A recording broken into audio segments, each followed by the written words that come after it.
New world order, new world order, new world order, new world order, new world order, new world order.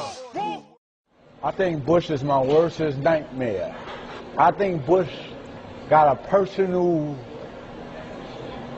beef with the old dirty bastard in this world.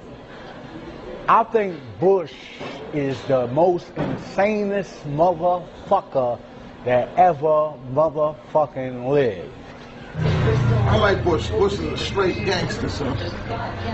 White people done forgot that George Bush, he just stole the presidency. That's why I like the nigga, because he a thief. He keeping in line of what the United States is about. Steal your way to the motherfucking top. Ain't nothing wrong with that shit. I believe in that shit all day.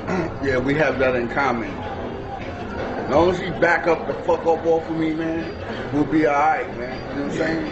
All George Bush need to do is get his dick sucked. He won't be after me no more. That's right. Oh, of course the government has it out for him because, see, I'm a man-made product. You understand what I'm saying? I'm made, you made me. You understand what I'm saying? So, it's like, when you made me, you got your government here. You got your government. So y'all, it's a world of one thing, and I happen to be another thing that's governed too. You know what I'm saying? And I guess now it's my time. You understand what I mean? It's time for me to move on. It's time for old dirty bastard to not exist no more. It's time for a new old dirty bastard, you know, a baby old dirty bastard, you know, not called old dirty bastard as that baby, but you will call him old dirty bastard. And that's just how it is. I can't explain nothing but tell you the government is out to assassinate me and get it over with. That's it, period. And like, we fans of George Bush, so we don't know why George. Yo, George, why the motherfucker why you tripping, George? Why the fuck you tripping, George? George, we got love for you, nothing. If you've learned anything new in jail while you were in jail, and Learned niggas trying to kill a nigga, man. Period. Yeah, how so? Government, man. I don't know, G. They on my ass. You know what I'm saying? I don't know how to shake these cats. You know what I'm saying? These are the big cats, son. I'm talking about these motherfuckers is President Bush and them niggas, right? You know what I'm saying? Niggas on my ass, G. For real, G. You know what I'm saying? It ain't no smiles, G. You know what I mean? You don't see me grinning or shit, G. You know what I'm saying? It's like, yo, G, I got to shake these niggas. In the force and bone, and that's danger. Danger, danger, danger, danger, danger, danger.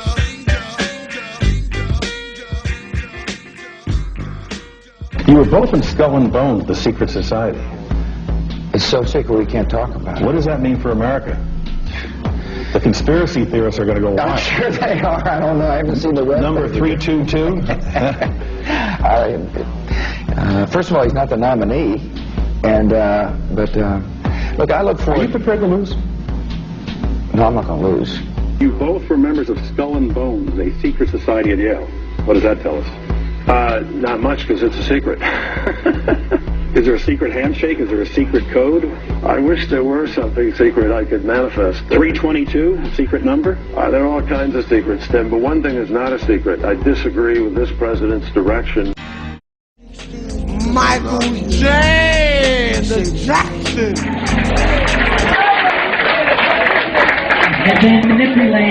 They manipulate our history books.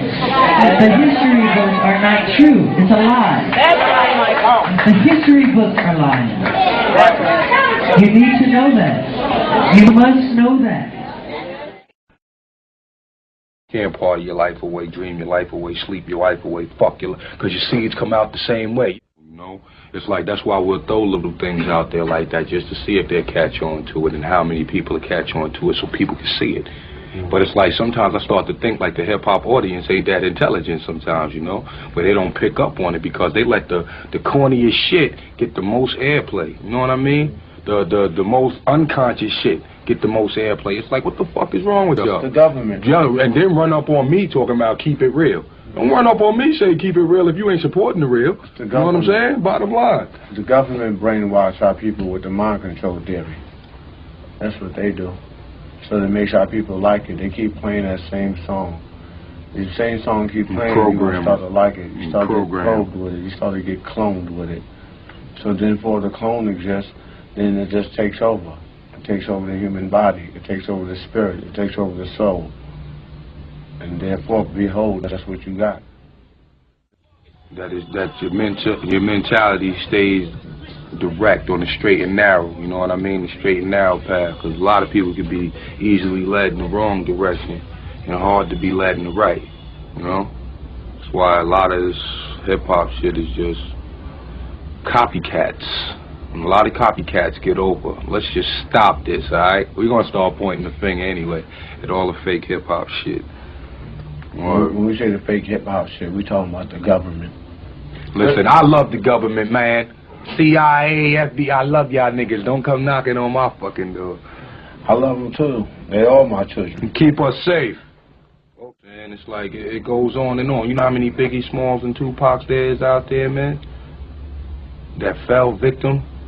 You know, we was brought up in a system that didn't give a fuck about us. That's why we live in the conditions that we live in. And then as we get older, it's like our black sisters get a better chance than we do. And my people, because they're so threatened by us, man. I'm not crazy at all, okay? Everybody always saying that Dirty is crazy. Dirty is not crazy at all. Dirty just foresee a lot that a lot of people don't foresee. Hey, what's up, man? How was the show, man? This shit was crazy, man. We out in Vegas. It's hot. It was just pandemonium, just absolute pandemonium. Yo, we out here. It's hotter than Satan's toenails. I feel like a dragon is breathing on the back of my. That's how hot it is. Look at this shit right here, man. Look at that. Look at that shit. Hey, so we see a part 2 to it? Yeah, that's all that should matter. It's in that first.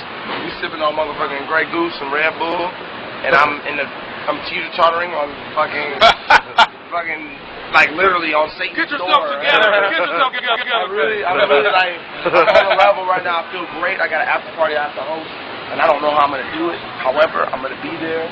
We fucking front of the Luxor. Oh man, I want to find that shit.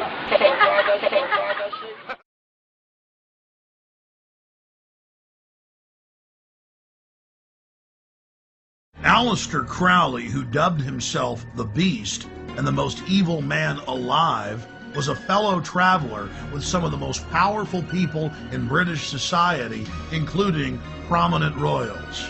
The Church of Satan, the Temple of Set, the OTO, the Golden Dawn, Skull and Bones, Bohemian Grove, the Blue Lodge, the Scottish Rite, the 33rd Degree. It seems like there are hundreds of different occultic groups, but all they are different denominations in the same religion, the Egyptian and Babylonian mystery schools, compartmentalized pyramidal structures with a bunch of well-meaning dukes at the bottom, managers in the central areas, and Luciferian death cult adherents at the top. In India, it is Kali. The Mayans and Aztecs' greatest gods were the gods of death. It was the same in Egypt and in Babylon, as well as Rome and ancient Greece. In Britain, had some of the best equipment that could be produced, way ahead of its time in recording studios. But they knew how it would affect the mind, and they were doing experiments even before the Beatles, using electroencephalograph machines and playing types of music to youngsters especially who are more prone to altered states, you might call it, even close to a meditative state, which some music can put you into. Classical music can also do the same. And they also knew that they could bring out anger by certain types of music. And at the moment, they're using a lot of techno sounds to get us used to computerized sounds, because one day we'll hear that in our heads when we've all got brain chips. We'll hear the almost mechanical, computer-type operating sound going through our heads, and that'll be a new type of music to the public. But when it comes to the promotion of mind-altering drugs, that was one of the functions that Aleister Crowley was given by what became MI6, who now have admitted that he worked for them. They're very good at giving us gurus, and his job was to help kick off this next part of the New Age movement. The old stuff was started by Madame Blavatsky in the 1800s, the late 1800s, and we find Crowley was sent out there to fascinate the youth, and you'll find him on the covers of a lot of albums. Even the Beatles